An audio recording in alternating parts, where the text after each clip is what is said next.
Hello, this is Mr. Sam. Today I'm gonna talk about this interesting idea that I have just had about psychiatrists and the psychology, this entire industry, right?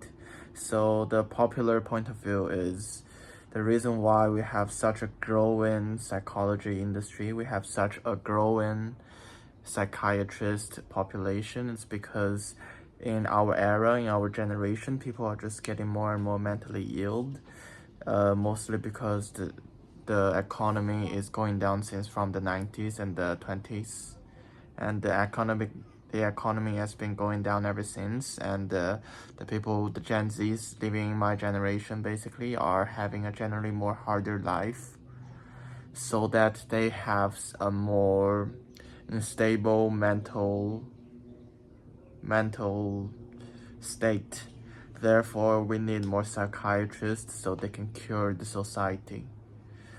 But on the other hand, you can reverse the logic back, because if you're saying, oh, if the society is gonna get more mentally ill because they are more stressful, but there is actually a lot of era in the human history that people are getting like extremely stressful.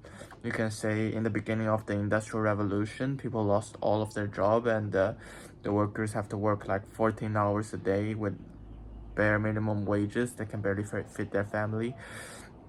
They're like living in such an insanely stressful life.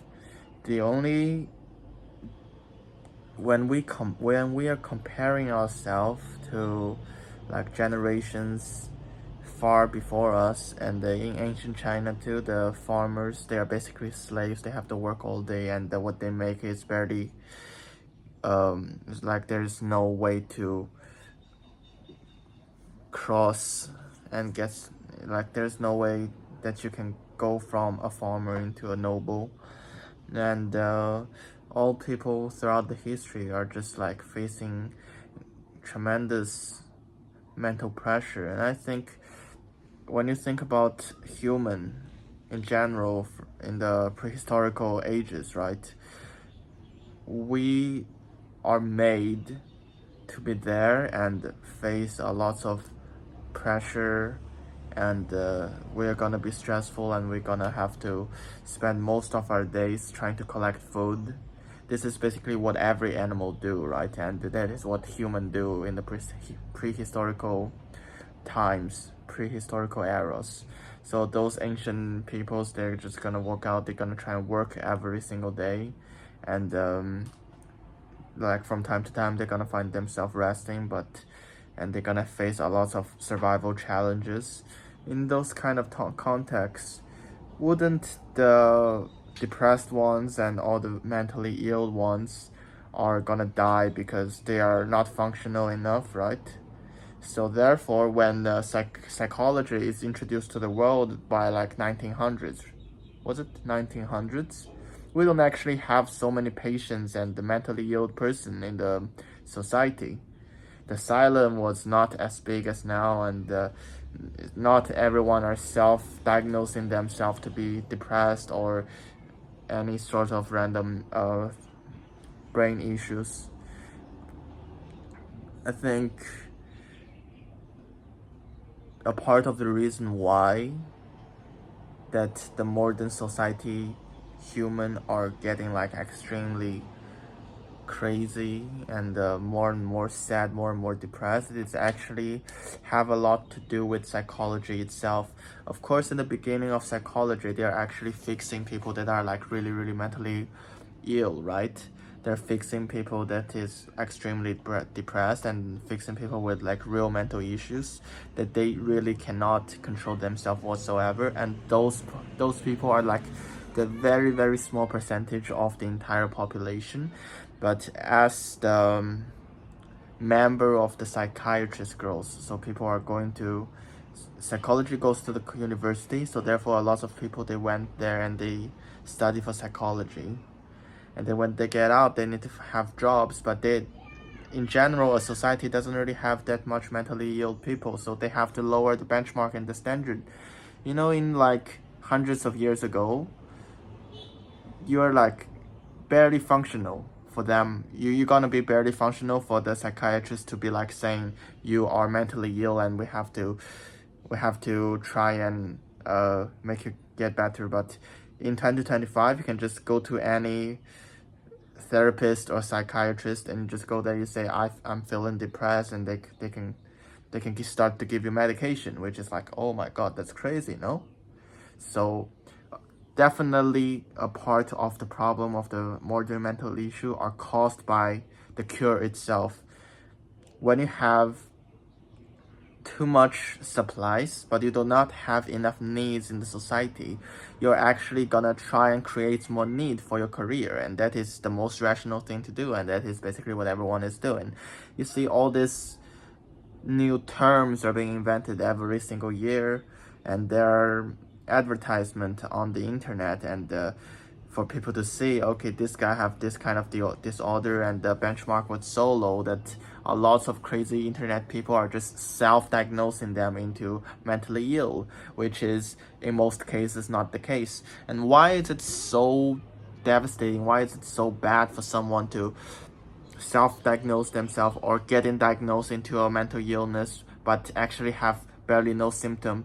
Because you might be just having a bad month. Let's say you're depressed the entire month, and then your psychiatrist comes to you and he tells you, all right, I think you have depression issue.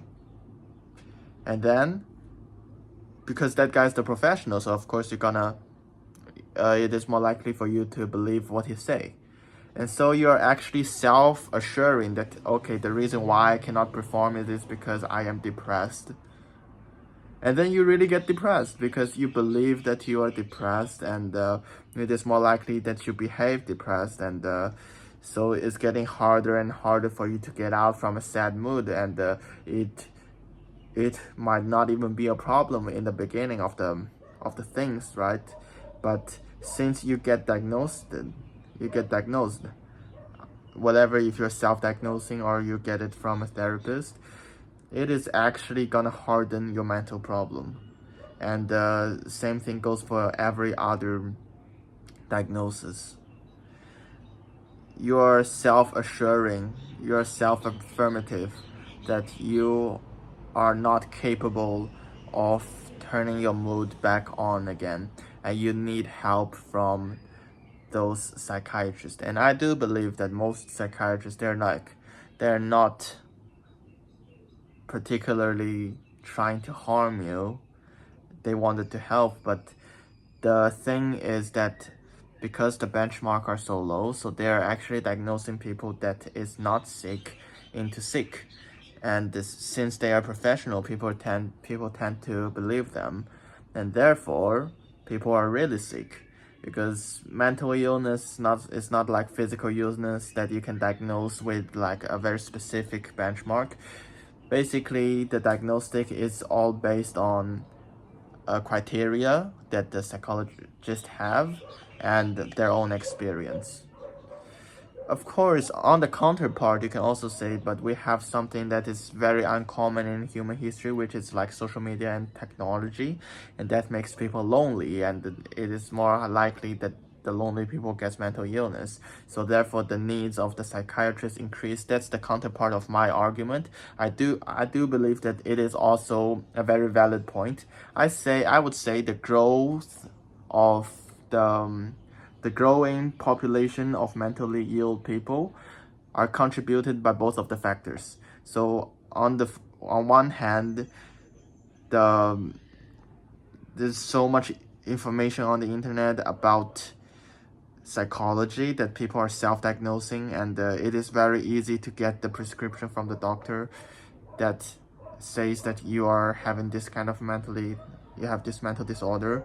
It's much more easier than 100 years ago, and it is contributing to the growing number of mentally ill people.